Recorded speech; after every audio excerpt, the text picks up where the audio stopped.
Entrevista.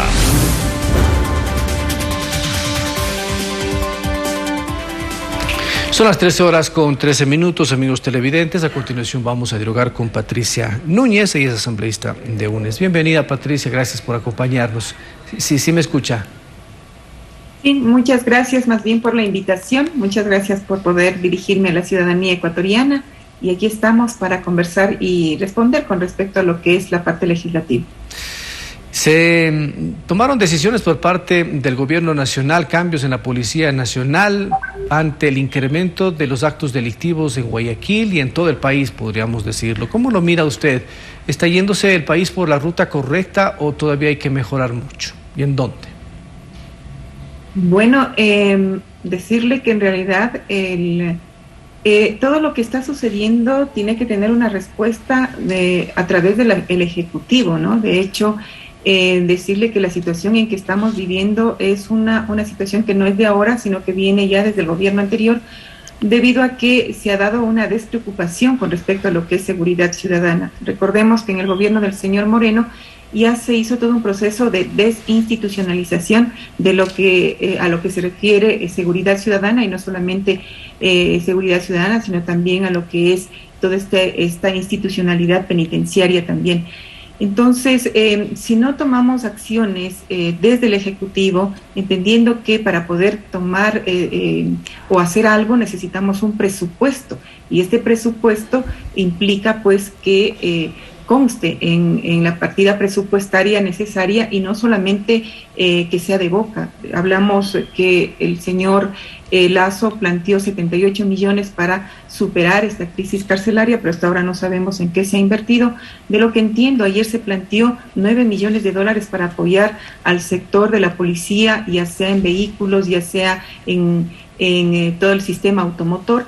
Pero lamentablemente con 9 millones no vamos a poder hacer absolutamente nada. Recuerde usted que en la época de la Revolución Ciudadana, durante 10 años se invirtió 800 millones de dólares, solo en lo que es seguridad ciudadana. Eso implicaba que cada año teníamos 80 millones de dólares. Por eso se pudo construir los 455 UPCs, los VCs, el mismo ECUS 911, se pudo cambiar incluso toda la situación de la Policía Nacional, porque tuvieron automotores, tuvieron motocicletas, tuvieron material para defenderse, las mismas armas, las mismas municiones, equipos, incluso para chalecos para poderse proteger.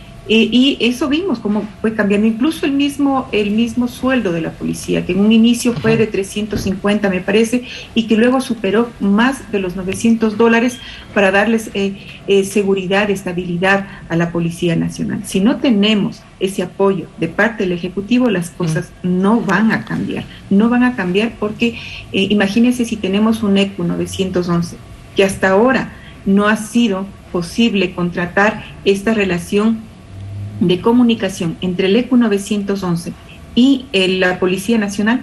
¿Cómo logramos ese enlace? Cuando no tenemos, o las mismas cámaras del ECU 911 se encuentran destruidas. Entonces, sí, esto es una cuestión de voluntad política. Lo que se está planteando ahora, el cambio de un comandante general, no es que va a hacer un cambio, digamos, estructural, simplemente un cambio que, si el gobierno no da paso con lo que debe dar paso, pues no vamos a cambiar.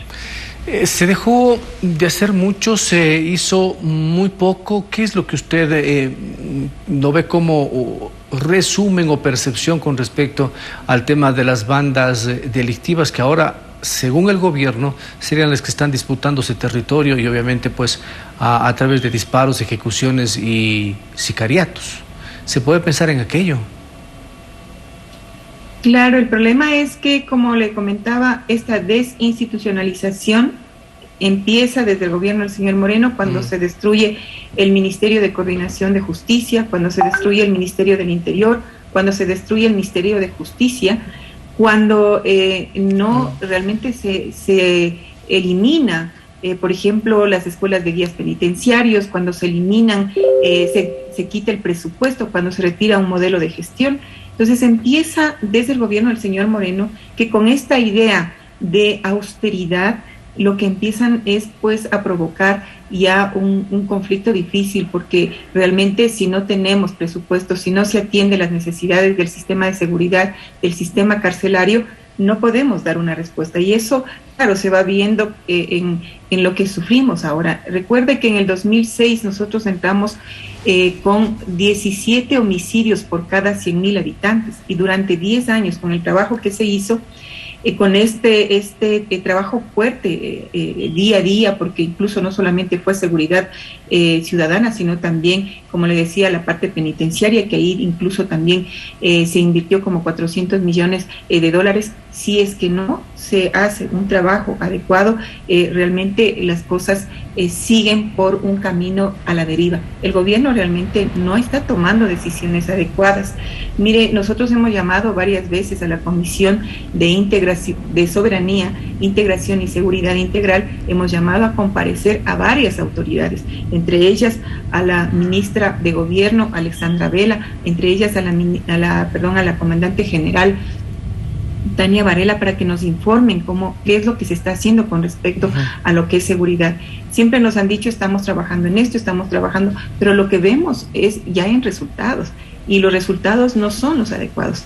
¿Por qué? Porque no se está trabajando como se debe trabajar, ¿no?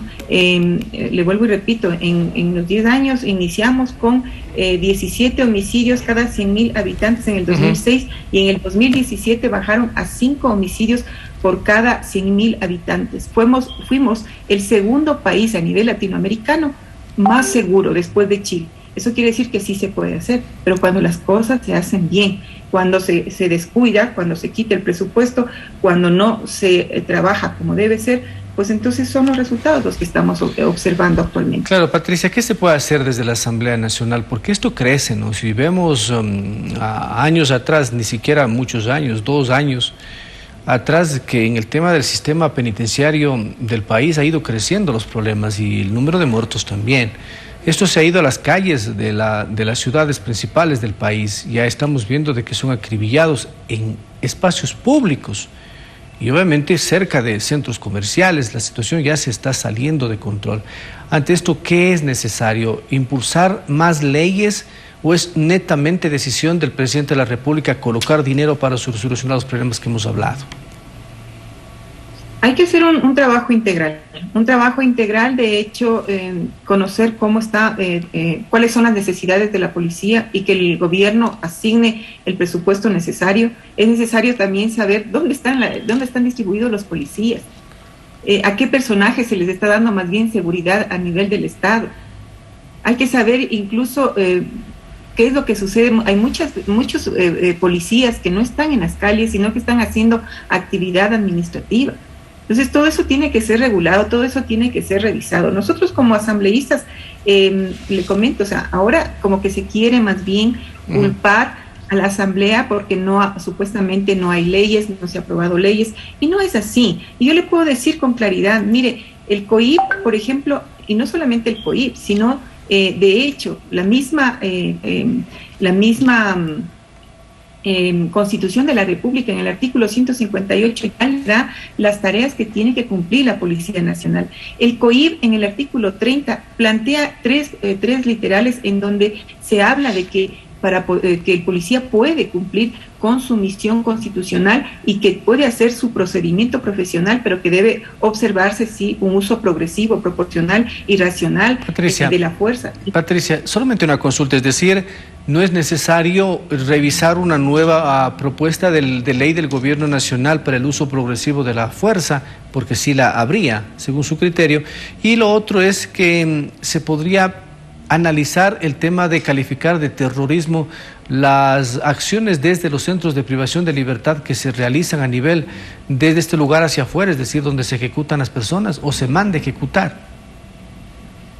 Lo que le puedo decir yo es que nosotros sí tenemos normativa. La normativa está en el COIP, la normativa está en la Constitución de la República. Incluso la misma Corte Constitucional ha planteado ya sentencias en donde se habla del uso progresivo de la fuerza, e incluso en el 14 de julio del 2016, el entonces ministro del Interior, el señor José Serrano, aprobó incluso un reglamento con respecto a lo que es el uso progresivo de la fuerza. Es decir, normativa sí hay. ¿Qué es lo que estamos nosotros haciendo? Es creando ya una ley en base a las propuestas que han presentado dos asambleístas y que me parece que ahora, pues, como está planteando el señor presidente, también está haciendo una nueva propuesta de ley también. Vamos a revisar. ¿Por qué? Porque hay algunas cuestiones que no constan y que de alguna manera necesitamos también armar una ley que sea exclusivamente para el uso progresivo de la ley, de la fuerza, pues,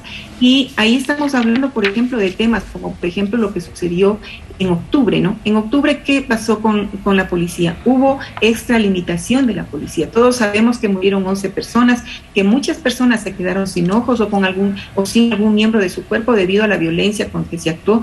También vimos lo que pasó el 30S. También estamos viendo lo que está sucediendo y que necesitamos, pues, incorporar algunos temas en la ley. Eso estamos discutiendo. Incluso, por ejemplo, y le comento, la asambleísta Marcela Holguín, por ejemplo, presentó también una propuesta para el uso progresivo de la fuerza relacionada con los animales, para evitar que animales como los perros, los caballos, pues sean abusados en estas, digamos, protestas. Entonces, sí necesitamos armar una ley, pero eso no quiere decir que no hayamos tenido el sustento legal como para que la policía actúe en este momento. Gracias. Ahora, sí.